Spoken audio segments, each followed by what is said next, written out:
Hey, so big news in. I got a decent heater going. Yeah, it's decent. So here's the old diesel heater setup. Diesel heater. Diesel heater. That little can. I don't know why they have the exhaust and fuel coming out like so close to each other, but I put that little can up there. Put that can there to protect the wires. There you go. The little fuel pump right there. Pumps that diesel up in there. All runs off that battery. And that thing moves some air. Feel it? Check it out. Warm, right? 140 degrees Fahrenheit. That's around 280, 290, I think, something Fahrenheit. But that's in Celsius, I mean. So yeah, it's a pretty cool little diesel heater.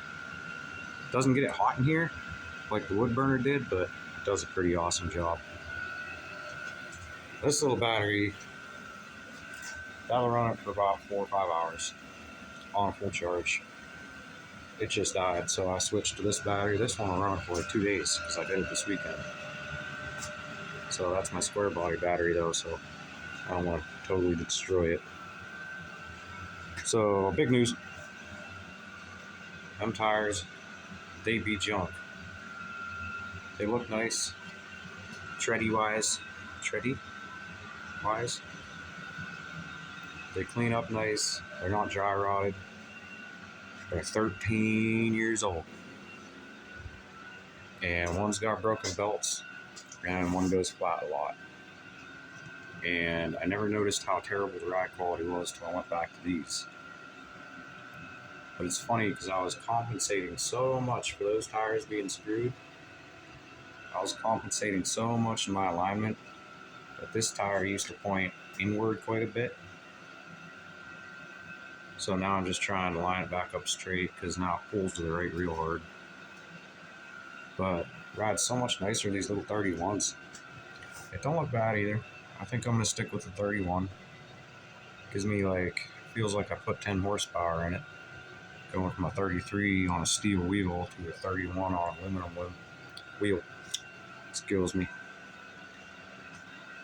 So check these out. Got those for free. Along with, I think there was 29 2x6s that are 5.5 feet long each. Dang near on the dot. So that's going to be my shed build part stuff that I use to build my shed. There's my little tool bag I gotta take to work. They're trying to make me work on things and their tools are junk or missing. So I'm taking my own.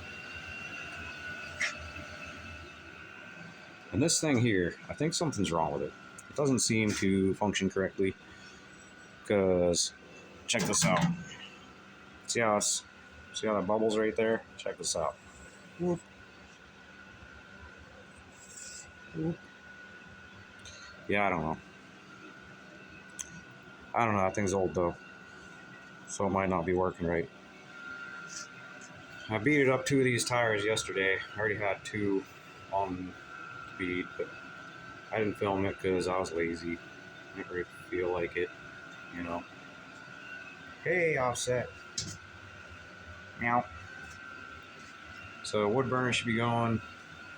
That's going to go back down in the coal room.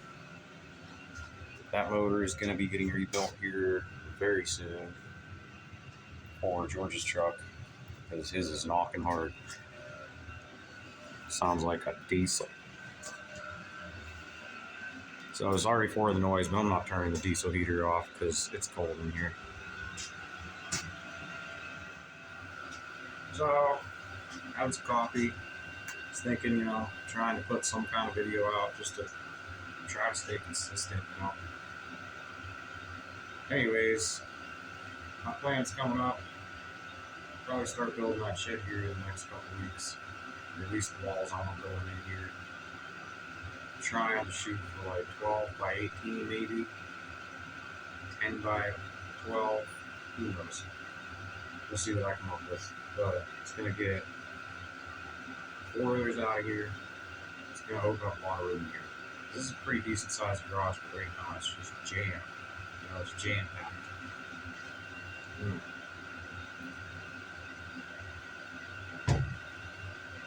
So check this out. When the shed's done, it's going to open up this whole wall. Well, this wall is pretty much going to be opened up afterwards, but the air compressor is going back there in the shed. I'm going to run an air line into a junction down there. I'm going to have another one maybe up here or somewhere around here. I'm not sure. These 4-wheelers will be out of here. A lot of that junk on that shelf will be probably stored in the shed. That shelf might even go in there. And I'll take you down and show you the wood I got later. That I think I'm giving to my buddy. He wants it. It's a good, solid, homemade workbench. I made that thing years ago. That thing's a beast. But I don't want it here anymore. I'm getting another toolbox eventually, just like that. Probably the Yukon because it's a little slimmer and has bigger drawers for my bigger tools. So I'll take you downstairs and I'll show you that wood here in a minute. And you know what that means right there? Don't pay attention to that one. Talk about the one in the bag. That means Universal's tomorrow after work. I'm probably gonna put it in this video. Go back. Offset. So, oh, there's the cat, the black cats. That's why sometimes I can't tell them apart. I know that's the one boy, and that one's the girl. But I can't remember which one's which. One's engine, and the other's exhaust. We named all our cats after 4-wheeler parts. Somewhat. There's offset. Then we have piston, engine. In the house, we have caliper. Oh, can't even remember all the cats' names, to be honest with you. I was wondering if she was going to come back in, but I guess not. Nope. Anyways, be putting my wood tools to work. Woodworking tools. I hate woodworking. Hate it. Hate it more than anything. But, gotta do it, I guess. I got a house, too, that I gotta start remodeling. So, let's point you over here. Can you see me? Yeah, I'll take you downstairs in the basement and show you that wood. There's the wood I got for free. So I stacked that like that so it'll dry because it was all wet. And this is my little downstairs shop. Or whatever, that's more of my closet right there. Some woodworking tools, main woodworking tools, cat litter box. You know, stuff. So we'll go back out. So the cats get fed pretty good here. They got the 9 Live soft food today. So, it's a couple days later. I get fed pretty good too. A couple days later, I had to wait till payday to get both ujoints. Got the wrong ujoints first time. Went back, exchanged them. Got the same wrong ujoints, but a more expensive brand. So that was cool. So now I gotta go back a third time. But this time I popped the old one out so I can match them up. So, anyways. Cats are all happy. They got chunky chicken and gravy. 9 Lives. Cat food today. I think that's what it is. This stuff right here. Real chicken and beef gravy. Whoop. There you go.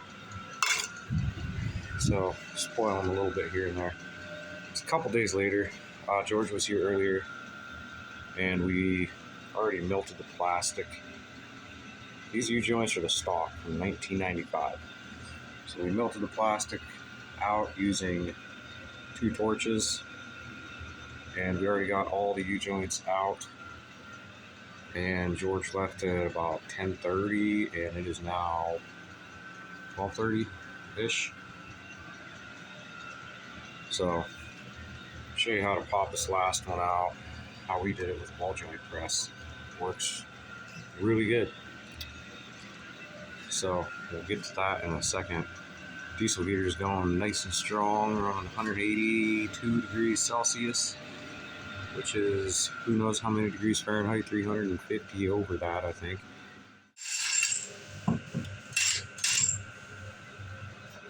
You'll see how that ball joint press has that hole. Works awesome. I'm sure a lot of other people do this, but I was pretty excited when I thought about it. It's really good. So I'm gonna show you real quick. Make sure the cap's gonna come through the hole.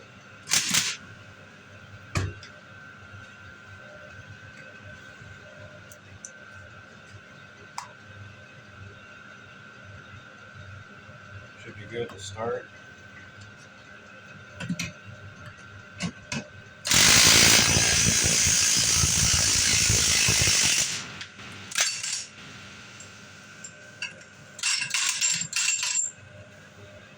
And she's out. Check it out.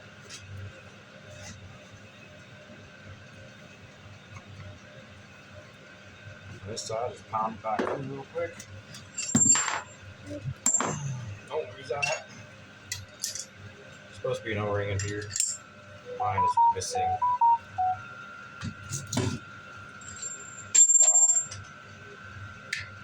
Jeez.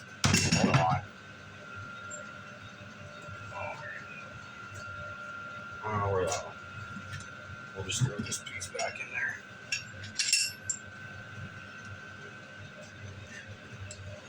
Get it?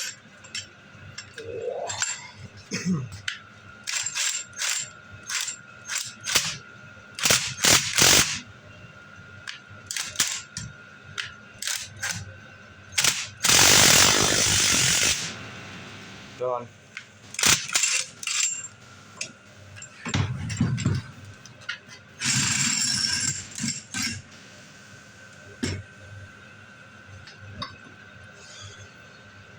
Pretty awesome. Hardest part about this was that was a stock U-joint. Probably can't see in there. But these stock U-joints and the OBS Chevys have plastic injected containers. So you gotta melt that out. That's probably the hardest part. It's really not that hard, it just takes a while.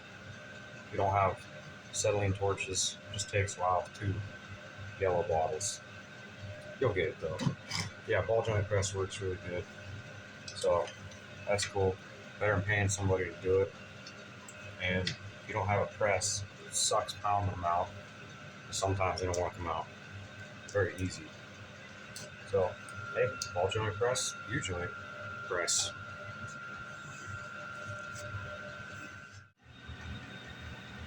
So this is a relatively cheap. I can't tell you how much because I don't remember, but it was pretty cheap or I wouldn't have it. It's just a ball joint press. Do pretty much any kind of ball joints. It'll works really good for U-joints too, and it'll do pretty much any U-joints as long as it'll fit around and through that hole. The other thing it's good for, take this piece of the, like I had an extra one, brake flaring tool, just take the nipple out, and that cap that kept falling off on me in the video, you know, that cap, take that out, this fits in there, bang, torsion keys. Yep, if you're doing something with your torsion keys, you can use that to compress it. You gotta have something just to go in that hole of torsion key so it doesn't like ping back on you. Works good for that too, just watch it, you know, try to be safe about it. Don't listen to me though, because I don't really know what I'm talking about. Could be dangerous, but it worked for me, I don't know. So we're gonna clean up here, probably head in. It's pretty late. Ate a ton of cookies. Drank a ton of coffee. That's cold now. Almost empty. So we're gonna clean up, watch a little bit of YouTube, and that's probably it for this video. Next video, I gotta do the clutch on this truck because it is just getting bad. So everything else is about within 2 years old, 3 years old maybe. Front end's all brand new, except for the axles. Got to figure out why it keeps eating up axles. Might have to do a drop kit or something. So after I do the U-joints and the clutch, pretty much everything will be done. Rear end bearings, whole front end, pretty much everything. So then we'll eventually get to that square body. But I think that's it for this video. It's getting late. I'm tired. And I'll see you guys next time. Thanks for watching. Good night, Offset. Good night, Kitty.